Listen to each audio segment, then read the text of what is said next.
Welcome to this episode of Living on the Edge with your hosts, Russ and Moyer. Hi there, I'm Russ Moyer, the president of Worldwide Ministries, your host on Living on the Edge. And I'm excited about our new Elisha project and everything we're doing with raising up and touching and talking with the next generation. Today I'm going to share with you a little bit of the visionary realm. You know, we're coming to the end of a calendar year and moving into a new season. Things are happening in all over the earth. Things are going on and things are in the midst of change. Leaders and influential people that are being called forth to the forefront in this season. In fact, Lee Iacocca wrote a wonderful book about where are the leaders today. We need the leaders, the influential people in government, in finance, in business, in education, in media, to come forth and to begin to raise up a generation of influential leaders that are led by vision. It's in the visionary realm. There is a visionary realm, a place to go, a place to visit in the spirit, where you can actually facilitate change in the earth. You can facilitate change in your own life. Leaders are people of change agents. They're influencers. They come forward with great leadership, power, and influence. In order for that to happen, you have to tap into that visionary realm to see things the way they should be, the way they ought to be. And you see it first inside of yourself, and then you bring forth the natural changing agents and power. Because most people who are thinking people, who are growing people, they realize when they're green, they're growing. When they're ripe, they're rotten. When they think they know everything, they really don't know anything. We show our ignorance in the midst of trying to show our influence and our boastful place of what we know in our own mind. And what we really need to do is to tap into the things that are around us and be change agents in our society. A leader today is a person of change, a person of transition, a person of transformation that brings transformation to the world, improvement to the world that we live in. This visionary realm is really, it's one of the realms and the channels of prophecy today that legitimately bring forth change. My quote for today, and sometimes I'll give you a quote of the day, sometimes you'll see it on my Facebook site or when I'm bringing a teaching or whatever, but my quote today comes from the book Destined for Greatness. And here's the quote. It says, "Vision is a mental picture of what the future holds. Vision is today pregnant with tomorrow. Vision is destiny, incubated in the now. And anyone who has a vision has a future." I say to you, anyone who has a vision has a future. Where there is no vision, the people perish. It's important that we understand that our future, that our destiny is based on that vision that's in our heart. A vision is a mental picture. Many years ago, in fact in 1995, I had a weekly TV program that, a 1-hour weekly TV program where I honed in on America and the needs of America and where America was gone, the American dream. And I wrote a poem called Vision Quest. And the poem, Vision Quest, tells the story just like that little quote did. A vision is a thought you see in your mind's eye that sets you free. It is a dream that you hold dear, and in your heart, it's always near. It can be strong or bold, you know, a thought that sets your heart aglow. It can be kind or gentle things that give your heart and soul its wings. It's thoughts of all that you can be, if only they're for you to see. See, I have a goal, thank God for that. On something real I hang my hat. I believe in things unseen. My faith sustains me in between. I pray you rise above the rest and reach your dream, your vision quest. That's my heart for you. is that you would have faith to sustain you, that you would reach the dream, the hope, the quest that's on your heart. Your destiny and mine can only be found in our own hearts and in the heart of God. Each of us were born with purpose, with reason. We need to find out who we are and what we're really about. Why am I here? What can I do? How can I leave this world a better place than I found it? How can I help and to touch people today? Part of my heart that he brought that vision to me and actually was in the song called Fly Like an Eagle. And it talked about feeding the hungry that don't have enough to eat, and providing shoes for the children that live on the street, and taking care of the babies. And that's the very thing that we do now at the Kingsway in downtown Hamilton, where we reach out to those that are in need in our community, where we feed the hungry and house the homeless and provide empowerment programs to make them viable parts of society again, those that have fallen through the slips, through the cracks and the crevices, and maybe have got caught up in drugs and alcohol and life-altering problems. And we reach out to them and give a helping hand. It's about people helping people, people being there for people. It's about finding a cause greater than yourself and meeting it. See, for 21 years I was in business, and I was led by the Spirit in business. There are many important components in the successful journey of a marketplace minister, a missionary, a church leader, an entrepreneur, a government official. Whether you're birthing or building a church, a business, an enterprise, or an organization, no matter what kind of group it is, no matter what it is, no matter what it is you're birthing, no matter what it is you're building, no matter what kind of group you're governing or running, the components are interchangeable, and success principles need to come from sound business practices, strong moral character, integrity and values, along with sound biblical foundational truths. The Bible is the greatest success manual for living there is, for relationships, for marriage, for success. He wants us to be successful. According to Joshua chapter 1 verse 8, that we meditate upon the Word and that we apply it to our lives, and then we will be successful and we will flourish and perish. He wants us to perish. He doesn't want us to perish. He wants us to prosper. We have sometimes this mentality of poverty, when God actually doesn't want us to perish. He doesn't want us to die. He wants us to flourish. He wants us to prosper, even as our soul prospers. It's important that we put the biblical sound principles together with integrity and character, strong moral character, that our country was raised on, that our country was birthed in, the biblical foundational truths of Judeo-Christianity. And on that foundation, also character and morals, where you could do business with a handshake, where people spoke the truth and you could believe them. You didn't need written contracts. You had men of character. Today things have changed, and I would counsel you indeed to move into the other realms and understanding. But what else you need? And when I talk about the faith portion, everything is faith-based. Everything is vision-based, quest-based, inside of a man. There's more that happens inside of me than happens outside. Before I can be changed on the outside, I have to be willing to change on the inside. I have to be willing to be changed so I can be an agent of change. Before I can change it in the natural, I have to change it inside myself. Things like faith and focus and function.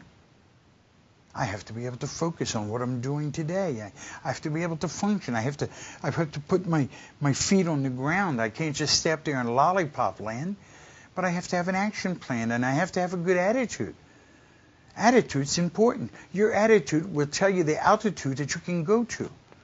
I'm talking about a good, positive mental altitude. We all know some of those people that you plug into them, and it's like you're being discharged rather than charged. You need to have good time management and organizational skills. You need to have a burning desire in your heart. You need to be a person of determination who finishes what they start, follows through on what they're doing. We need to be creative kingdom thinkers that look ahead, that look to the bigger picture. That it's something more than just me and mine, but that there's a whole world out there that needs what's going on inside of us, that wants to grow and wants to build and wants to learn, that wants to be a team player, that wants to be a part, that I'm not an island separated to myself, not independent or interdependent, but interdependent on one another. I have to learn how to have communicative skills. It's all about communication. It's all about developing teamwork. It's teamwork that makes the dream work. I have to have an understanding about conflict resolution, because conflict is going to be.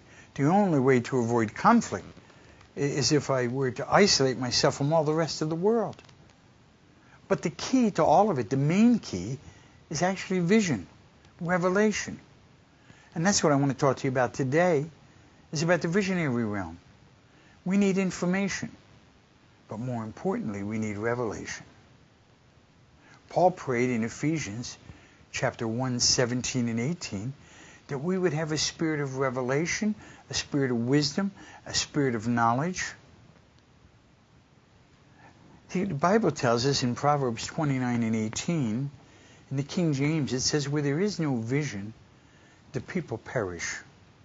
But he that keepeth the law, happy is he. In the New International Version, that same scripture said, where there is no revelation, the people cast off all restraint.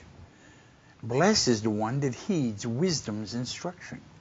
See, where there is no prophetic revelation, where there is no prophetic vision, like it says in the NET, in the New English Translation, where there is no prophetic vision, the people cast off restraint.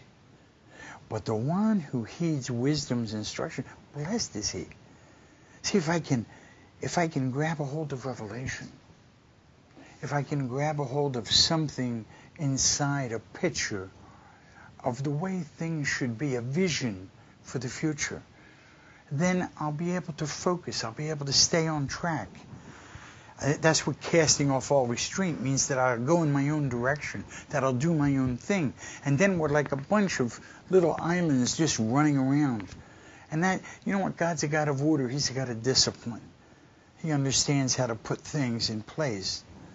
I have to start with revelation, with vision. I start with revelation, but I can't just stay up there in that revelatory realm. And now I have to go to, why did you give me this revelation? What vision do you have for me? What do you want me to do with it? What is my mission next? Do I have a mission? Do I have a challenge? Do I have a cause? And how do I wrap myself around this mission? What does it look like? How do I begin to take it and to visualize it? Because I'm a visionary.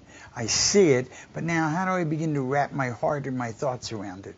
And then I take it back again, and now I'm looking for some practical strategies.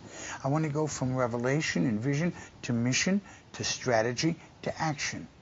That mission, I wrap my head around what it really is, my heart around what it really is. I begin to formulate that mission, that cause, and how I'm going to begin this implementation process.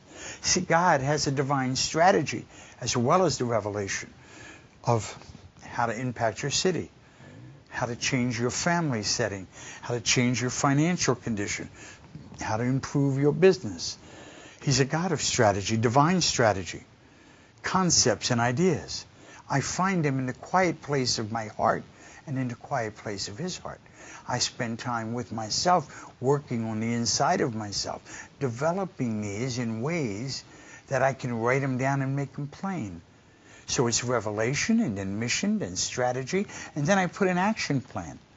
That the action plan is beginning to set strategic goals that I can begin to work toward. Goals that are realistic and attainable. Goals that are your stepping stones. that will take you into your destiny, that will help you fulfill your vision, that those goals will motivate you along the way. They'll help to build confidence. Your vision brings life into you. When we're out of energy, when we seem like we just have lost our energy for a season, and we all go through that, most of the time that comes when I've lost sight of my vision, because your vision will energize you. Your vision will bring life into your walk and into your life, into your thoughts. That vision will begin to attract like thoughts. And it'll attract all the resources that you need to fulfill the vision. I'm not just talking about finances or money, but I'm talking about all the human resources and people, relationships that need to come together. Logistics for the plan to unfold, to fulfill. So it's revelation to mission to strategy to action, setting those practical goals that are realistic and attainable, that are concrete and measurable, something that you can hang your hat on, something that you can grab a hold of, something that's real to you, just like in the Vision Quest. That shows you what a vision is. It brings life. Your future is in it. It's in your heart. It's in your hand. It begins to happen and unfold, but you need to put your hand on the plow. You need to give God something to work with, and He'll bless it. How do I catch a vision? See, the first time I heard those scriptures on vision, I thought, wow, and I perish without a vision. Well, I didn't know anything about vision, so I began to dig in. What is a vision? I need to know how to go and catch that vision in the heart of God, like I was talking about. I didn't have any quiet place in my heart. Now, I began to get a tablet and a pen and a recorder and my Bible and a little notepad. And I began to sit quietly before Him and ask Him, what He wants of me. Why am I here? The important life questions that we really need to answer inside of ourselves. How do I catch the vision in that quiet place? If I'm a leader, how do I cast that vision to other people so that they can catch the vision, so that I can catch the vision, so that we can unite our hearts around this vision, energize from the vision, so that we can write it down and make it plain, so that we can run with it. I have to know there's a difference between a personal vision, a corporate vision, and a kingdom vision. How do I grab a hold of this vision and write it down and take it back again and again into that quiet place in my heart and let that vision begin to come alive. Let me begin to energize it and allow those thoughts and heart feelings that it turns into a cause. See, that vision is like a cause. That mission is like a cause to you. And where there's a cause, it begins to generate into a place in the natural as well. And because you're beginning to put the thoughts and the ideas and the concepts together, and it begins to come alive, it begins to come real in your heart. This is the whole process of moving into the visionary realm and making it a part of your life. How do I catch it? How do I write it and make it plain? How do I bring it back and meditate on that word? How do I apply it to my life? And then I will be successful.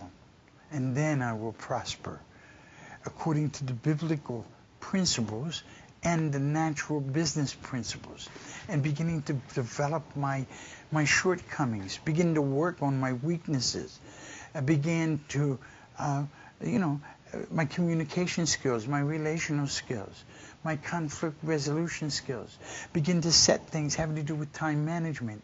In my own personal life and walk, my family was troubled, and I was troubled with ADD.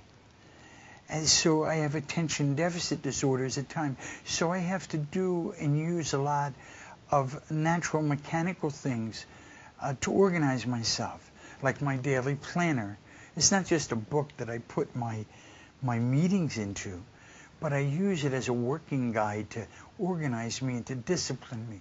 I have a to-do list that I work with every day that I put down the things that I want to do, and I set them in priority order, and I check them off as I do them, as part of my action plan. So I begin to bring this revelation to a practical point of impact. And I begin to use those to help me to focus, to help me to function, to help me to produce, and to actually prioritize what's really important to me. When I don't do those kinds of things, I find myself very busy. There's enough busyness in the world for anything and everything we need. We live in the Western Hemisphere in North America, one of the true busiest centers of activity in the world. The commerce centers, the entertainment centers, everything is vying for our attention. I have to choose what's a real priority in my life. See, I always find time for what's important to me. Most of the time when I'm looking for something to get done, I'm looking for a busy person. Because an idle person will probably remain idle. A busy person is probably busy getting things done. I want to make sure that I'm busy, not just doing busy work, but doing the work that's set according to priority, so that all of those things dovetail into the vision and the plan that God has for my life. And that I have agreed that that's why I'm here. What am I here to do? What am I here to change? You know, there's innovators. And today, we are in the age of innovation. And innovation is important. Change agents are important. Problem solvers are important. That's what we pay for. That's the value of our services and goods come down to the problem solvers. It's easy to find critical thinkers that can tell you what the problem is. Most of the time, the problem's in my face. I know what it is. I'm looking for the problem solver. I'm looking for the guy that can hit the button and say, that's easy. Bang, I solved that problem. Come back with the solution. The people, the innovators, are coming up with solutions for 21st century issues that are facing the world today. And they are going to be the ones that are the leaders of tomorrow. They'll be like the biblical sons of Issachar in Chronicles 12. That they knew what it was that Israel ought to do. And they became the leaders. See, there is a generation of innovators today. Yes, they see the problem, but they're innovating solutions and bringing them to the table and teaching us to implement them in technology, in media, in entertainment, in government, in politics, in business, in religion, in spirituality. There is a wave of people who are not looking necessarily to be religious, but they are looking to be spiritual people who can tap into the unseen realm and solve problems right here and now. It's where miracles happen. It's where the supernatural revelatory realm touches the natural realm. See, because there are spiritual laws and natural laws that God has set in place. Man discovers them, but we don't establish them. Those laws are established by God. And when a natural law like gravity or illness or disease of some form or a circumstance in this world sets its hindrance up before us, God supernaturally sends a spiritual law to trump the natural law. And when that happens, that's called the miracle. That's when the supernatural touches the natural. When the supernatural realm and the revelatory realm actually impact the natural realm and oversee them, supersede them, and it becomes the supernatural place of a miracle. I believe in miracles. I believe in the God of miracles. I believe in the God of signs, wonders, and miracles. I live in the miracle realm, in the supernatural realm, the revelatory realm. There's more that happens here that we can't see that can happen in the natural. There are sound waves and microwaves and infrared waves that are, CNN is on and being telegraphed all over the earth. I just have to have the right antenna to receive it. There's more happens in the unseen than happens in the seen realm. It's how do I tap in here and bring it to a place of cause and effect, so that when I do something, there's a natural reaction. That's a natural law. When I do this, this comes back and happens. And man discovers that, but he didn't invent that. God is the creator, and we are created beings. And we have a creative side to us that is the God side of man that I need to tap into to find out who I really am. Because there's something different than just me, who I am, how I think. I'm a triune being. I'm mind, soul, body. I'm spirit. It's important. And who I am and your mind, will, and emotion are all important. These triune parts of who we are make up the texture of how we're to be in the world and where I sit. And my steps are ordered and divinely put in place from the womb to the tomb. As a child, if you look in the newspaper, you see that there were men born and women born, little baby boys and baby girls.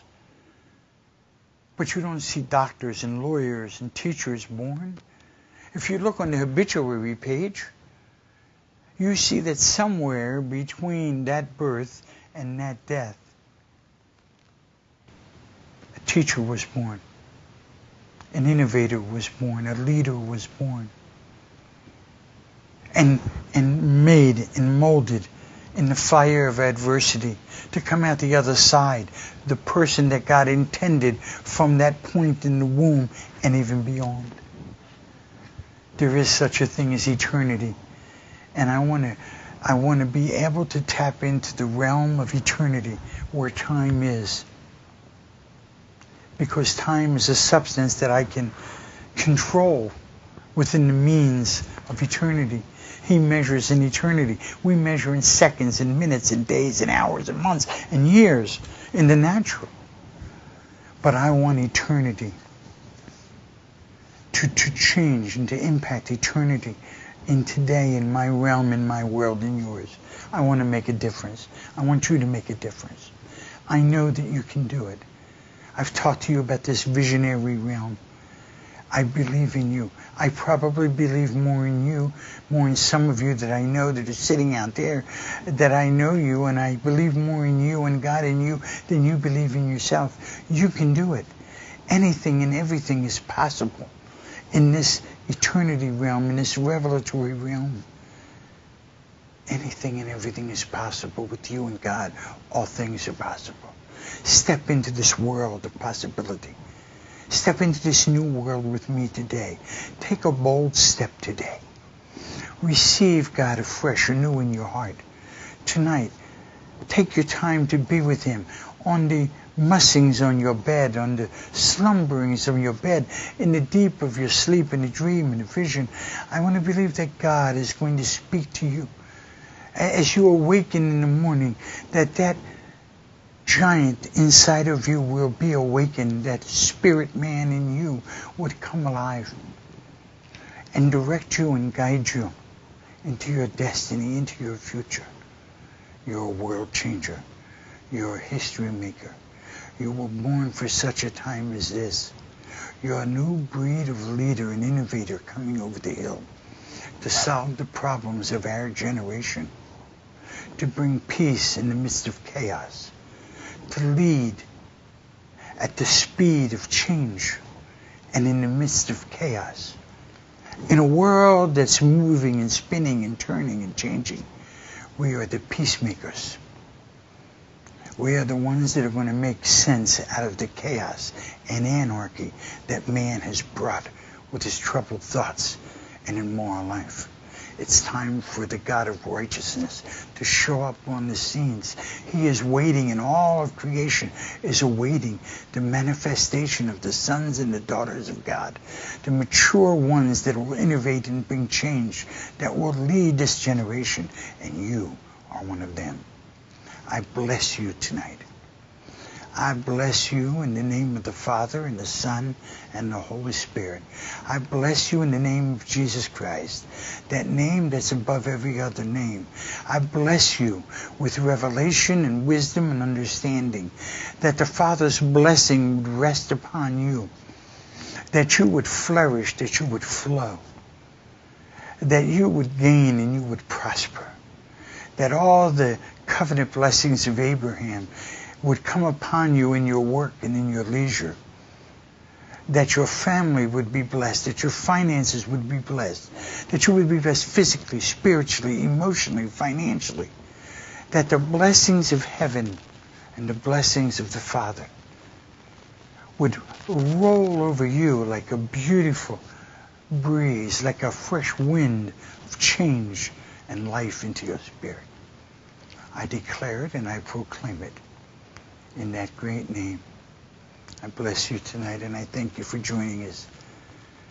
I'd like you to join us again and again as part of the Elisha generation, the Elisha project, living on the edge, living on the prophetic edge, living on the edge of yourself. Come on out to the edge and take a walk with me. I love you. Thank you for joining me tonight. God bless you, and you have a wonderful, wonderful night. Thank you for watching this episode of Living on the Edge. Eagle Worldwide Ministries offers a variety of resources to strengthen the body of Christ. For more information, check our website at www.eagleworldwide.com or call us at 905-308-9991. God bless.